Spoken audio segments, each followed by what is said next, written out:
Make it 7 of 9 winning days, and now it's time to start the NBA Cup. Let's talk some basketball.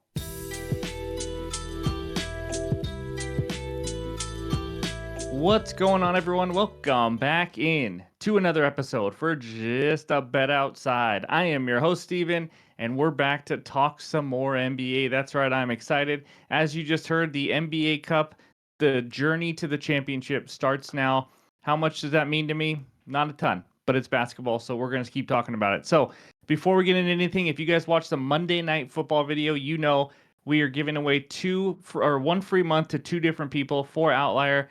So let's bring it up. Congrats to at Woke Folk and at Courtney Crump 7629. You have both won one free month of OUTLIER. So reach out to me on X, on Discord, or here on YouTube, and I will get back to you and we'll get that free month over to you. But first of all, NFL Sunday, as you guys know, was probably the worst Sunday I've had since I started the channel. And the positivity and the comments that we had were just unbelievable. So I just want to say thank you to you guys. It really makes me want to just keep grinding for you, keep researching, and turn it around and get you guys some winners for Week 11. But just wanted to point that out. So I'm ready to get started, and that means it's time for the dad joke. So here we go. What generation is Forrest Gump part of? Gen A. If you don't know Forrest Gump, go watch the movie. But anyways, in this video, we're going to recap yesterday. Like I said, a nice 2-in-1 day. And then I added something to the research help. So we're going to talk defenses versus shooting guards today because you guys know Tuesday is shooting guard day. But not just that, I'm going to give you the bad matchups also for shooting guards because we've been really taking a big interest in the unders this year. And so I think giving some bad matchups will also help that. And then, of course, we'll give you our best bets and the bets recap. So hit that like button if you haven't already. Leave a comment below to help this channel continue to grow. And if you're new to the channel, hit that subscribe button and also hit that Discord button below. We talk sports every day. It is a ton of fun every single night and it's completely free. So thank you guys for watching. Appreciate it. Now let's get into it. And it starts with the recap. All right, the 2-in-1 day, and we start with the only one unit play. James Harden over 14.5 rebounds plus assists. If you watched my video last night, we also went 2-0 on the lean, so hopefully that helps you guys get some winners. I had James Harden under points. It would have hit either way, but then I ended up researching it more, and I just ended up liking his rebounds and assists. Either way, he cashed on both, and we get that one unit winner. Zach Collins, a little sneaky one, under 6.5 rebounds plus assists. He ends with 1. The easiest winner. These under winners, I'm telling you, we have not had too many sweaty ones. We've been lucky. And then the only one I gave out in the video for a half unit last night, Darius Garland over 6.5 assists. He ends with 4, maybe 5. I think it was 4 though. I'm gonna be honest with you guys. I only watched some of it, and I already saw like 2 or 3 where the guys just missed shots when he passed it to him. But either way, he didn't play the minutes. Welcome to NBA betting. The coach just decided to not play him for a humongous chunk of the second half. And Ty Jerome had more assists than him. He had like 22 minutes. I think he ended up playing maybe close to 30 minutes when it was all said and done, but it was just brutal. So under tracker, that's unders on player props. We are 14-6. So if you look at the player props record down there, that means we are 20-23 on over player props right now. So the unders have been crushing it. Like it says there, we've won 7 the last 9 days. I like to break everything down because again, this is not about just seeing what my record is and all. It's for you guys to make a decision. Here's, where he's making good reads. Here's what I can trust or not trust, or here's where he's due, all that kind of stuff. We're just here to help you guys out. So overall record now, 39-35. We are up 1.85 units. I want a humongous hot streak. So let's get into it. And that means we talk the shooting guard position. All right, before we get into this, if you guys have any stats or anything that you think might be a really big help for you, leave it in the comments. We may be able to add it to the video. Again, we're here to add as much research and stats to help you out, save you time, and all that kind of stuff. So, like I said, we're going to talk good and bad matchups now today for the shooting guards. Yesterday was point guards. We do a different position all the way through Friday. So, we start with the most points given up to the shooting guard position. The Milwaukee Bucks, 30.4. It has been a struggle for them just all year round right now. Knicks, Hornets, and then as you can see, the only matchup for today is the Blazers are facing Anthony Edwards, 28.3 points per game, leading the way. Kyrie Irving obviously is a point guard type, but he plays shooting guard. Norman Powell having a great season, 25.5 points per game. So on and so on. Devin Vassell down there, you'll see 21 points, but it's only been like a couple games. He started out injured this season as well. So take a screenshot. Hopefully this helps you get some winners. And now let's go check out the rebounds. And we have 3 matchups for you today. And sure enough, it's the Blazers versus Anthony Edwards, who is leading the league for shooting guards with rebounds per game at 5.8. And again, some of these positions, it's a positionless NBA. It really is. So I'm trying my best to see who's lined up at shooting guard. But yes, the positions are interchangeable. So take that for what it is. And then we got the Celtics facing Dyson Daniels of the Atlanta Hawks, 4.4 rebounds per game. He is a defensive specialist, Dyson Daniels, and they are now going to be playing without Trae Young. Just something to keep in mind. And then the Mavericks down there facing B-Pods. Now, he's averaging 5 rebounds per game, but some of that was with Steph Curry out. So just be cautious, or maybe check what into it a little bit more and how many minutes he might play and all that kind of stuff. So just want to point that out. But those are the rebounds to shooting guards. Take a screenshot and let's take a look at the assists. And looky, for the third time in a row, the Blazers facing Anthony Edwards, 3.8 assists per game. Blazers are tied for giving up the most assists to the shooting guard position. And then the Atlanta Hawks are facing Derek White. White averaging 4.4 assists, Hawks giving up 5.4. And then Luke Kennard, you see up there at 5.3, which is uncommon to see Luke Kennard up there. He's only played 3 games this year, so I did want to point that out so you guys knew that. But Nuggets up there giving up the most assists as well as the Blazers. So that's what we got for all the good matchups, and the defense is giving up the most to shooting guards. And now for the first time on the channel, let's talk the tough shooting guard matchups. So here we go. As you can see, we got 3 different columns. The fewest points per game allowed to shooting guards, the fewest rebounds allowed to shooting guards, and the fewest assists allowed to shooting guards. The number 1 means they are giving up the absolute least. So Celtics giving up the least amount to shooting guards, or least assists to shooting guards. Fewest rebounds, the Nets at 4.4. And Rockets, fewest points per game to shooting guards at 18.4. So now, as you can see by the bottom, any team that is highlighted in green, that means they're playing today. Just wanted to help you guys out so you can kind of just glance at it, know exactly who's playing, who you can look up, and things like that. So hopefully this helps you. That's all the good matchups and the tough matchups for the shooting guard position. And now it's time for the best bets. All right, this first one takes us out to Philly, where the 76ers host the New York Knickerbockers. 76ers -1 total in this game, 215.5. I have a player prop. 1 unit play, give me Josh Hart over 15.5 points plus assists at -120 on Bet365. Like I said, it's a 1 unit play. Let's dive right into Outlier just to check out all the stats and what we're looking at here. So first we start with 2024. You can see he's absolutely crushed it, guys. He's over this in 8 of 9 games. He's averaging almost 19 PAs this season. We only need 16 here. His only miss, opening night on the hook, when he barely played. They got absolutely blown off the court. If you remember, the Celtics just hit every single 3.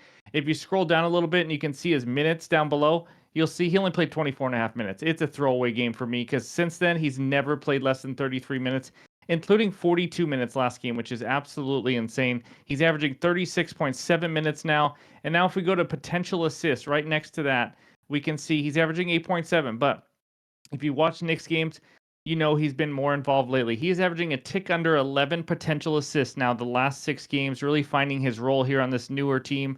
And then if we go to field goals as well, you can see he's taken 9+ field goal attempts in 4 of the last 5. You might not think that's a ton, but again, we don't need a lot, guys. We're talking 16 PAs. If you go over there to the right, you can see versus small forwards, whatever that's worth for assists, because Josh Hart plays somewhat of a point guard when he handles the ball because he's always looking to facilitate. It's an average matchup, but Embiid is back. It's not a big deal to me that he's back. If anything, it makes this game more competitive. That's why you see a 1-point spread, which could always lead to more minutes as well with Josh Hart. He's always a guy who has the chance to play 40+ minutes because Tibbs don't care at all. So I think the volume is just too high here for only needing 16.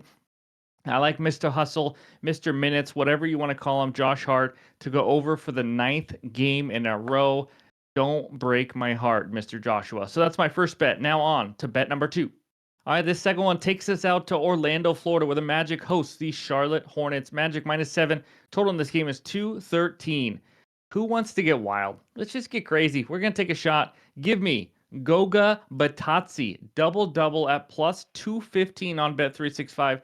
This is a half unit play for me. So I absolutely love the value with this play here. So the Hornets are not good versus centers. We talked about it last time. Nick Richards is still out with Miles Bridges now, which means even more rebounds are there. Taj Gibson and Grant Williams will play center. That's maybe the worst front court in the NBA right now. Grant Williams is not a center at all, and Taj Gibson is about as old as I am, which is pretty old. We backed Jalen Duren against the Charlotte Hornets a few games ago, and we know he got hurt 7 minutes in, and that was it. And we saw his backups just absolutely dominate. So let's talk some Goga stats now. Goga. What a great name. It's awesome. Wendell Carter and Paulo Banchero are out. So that's the key here. So Wendell Carter was the center, and now he is out. So I'm just going to include the last 4 games. I'm going to give you stats for those, not the rest of the season, because that really doesn't matter. He is averaging 16 rebound chances per game the last 4 without those guys, and he has scored 10 plus points in all 4 games. That's what we're looking for here, guys. 10 plus points and 10 plus rebounds. If you don't know what a double double is, he's not going to get there in assists. So that's all we're really focused on. But he scored 10 points in his last game on only 6 shots, and which is pretty impressive because there's been a couple blowouts as well, but he still got the job done. His 2 games before that, he took 8 and 10 shots. He has a double double in 2 of the 4 games since Wendell Carter went out, but the 2 games he missed was by 1 rebound in both games. He is going to give us a chance, and that's all you can ask for when you're looking at plus 215. I know some books plus 180, plus 190. I still like it there. Like I mentioned, last game was a blowout. Only played 21 minutes and still just barely missed a double-double. But the other 3 normal games, 26, 29, and 26 minutes. He's going to have a chance, as you can tell by the rebound chances, how many shots he takes. We just need 10 and 10. That's all we need, and he has been right around that every single game. It's going to be tight. Obviously, it's plus 215, plus 200, whatever you're getting at. It's not going to be easy at all. He is not going to just I don't think he's going to fly over this. Maybe he clutches up and gives us like a 14 and 14 kind of night. But either way, this is a value play for how good he's been playing. So give me Goga Batazzi for a double-double as my second best bet. All right, this third one takes us out to Boston, where the Celtics host the Atlanta Hawks. Boston minus 15. Total in this game is 227. Give me the Celtics on the money line. No, I'm just joking. It's minus 1,500. It's ridiculous. I'm going to a guy that we already bet earlier this year in cash. Give me Clint Capella under 10.5 rebounds plus assists, minus 125 on Bet365 for 1 unit. So, like I said, we bet this when it had a 10.5 line against the Knicks, and he finished with 7 RAs. It was an easy winner, and now he has probably the hardest matchup so far. Celtics so far have given up the fewest rebounds and the 4th fewest assists to centers. I don't care about the assist matchup, to be honest with you. But only 2 centers in the entire league have gone over this line, RA's line against the Celtics. Nick Claxton and Jalen Duren. They both play more minutes than Capella. And now let's talk about Mr. Capella. We talked about this last time, but he is splitting time with Okongwu, who's back, and Larry Nance as well. He's playing low to mid 20s minutes. Last game, he played a little bit more because he actually scored a lot of points, which he doesn't usually do, but he's averaging 22.7 minutes per game. I'm expecting him to have more in the 18 to maybe 21, 22 minutes. Because it's just a tough matchup. Let's face it. You're facing the Celtics. They got 5 guys who shoot threes. You got Al Horford, who's going to be out on the perimeter. He is going to have to defend him because he can't hide on anybody else. So I expect him to play Okongwu, who's a younger, more athletic guy, maybe Larry Nance, to be playing a little bit more in this matchup because like I said, I don't think it's a good matchup for him. As you can see by this outlier screenshot, even without the tough matchup, he's already under this line in 8 of 11 games this season. It's crazy that they're still giving this 10.5 line. Versus the Celtics this season, he already played them once. How about 17 minutes played, 6 RAs? Why? Well, there's also, I believe that was also a blowout. But speaking of blowout, we'll get to that in a second. But he's averaging 12.8 rebound chances and 1.2 potential assists. You put that together, 14 RA chances. He has to turn 14 rebound and assist chances into 11 to go over this. That would be absolutely just superbly lucky. And now he has the toughest matchup you can have, really. So Trae Young is out, which is why you see this 15-point spread. This game has blowout written all over it. I would be scared to bet any sort of over in this game just because the Celtics could hit some threes and be up by like 15 to 20 after the first quarter, and it could get ugly quick. Now, obviously, predicting blowouts in the NBA is not something I recommend. But if there is a chance for a blowout, it's definitely this one. So just too many ways to get there. Tough matchup versus a stretch 5 on the perimeter. I think there's going to be less minutes because of it. Obviously, you have a big blowout potential. Him already going under an 8 of 11. And obviously, with an under, you also get foul trouble, injury, anything else that goes with it that helps your case. So give me Clint Capella under 10.5 rebounds plus assists for 1 unit. That is my third and final play on the video. I will have 1, possibly 2 added plays. So check the pinned comments on X and on Discord. But before we get out of here, let's check out the recap. All right, there it is. Josh Hart over 15.5 points plus assists, minus 120 on Bet365 for a unit. Goga Batazzi, double double, plus 215 on Bet365. If you only have certain books and you only get plus 180, plus 190, I still like it there. Like I said, over this, or he's done this in 2 of the last 4. Half unit play for me there. Clint Capella, under 10.5 rebounds plus assists, minus 125. That is another 1 unit play. 1, maybe 2 added plays still to come in the pin comments, X, and Discord. Thank you guys for watching. As always, I appreciate the support day in and day out. Appreciate all the likes, all the comments. But we keep grinding away at the NBA season. So hope you have a great Tuesday, and we'll talk to you soon.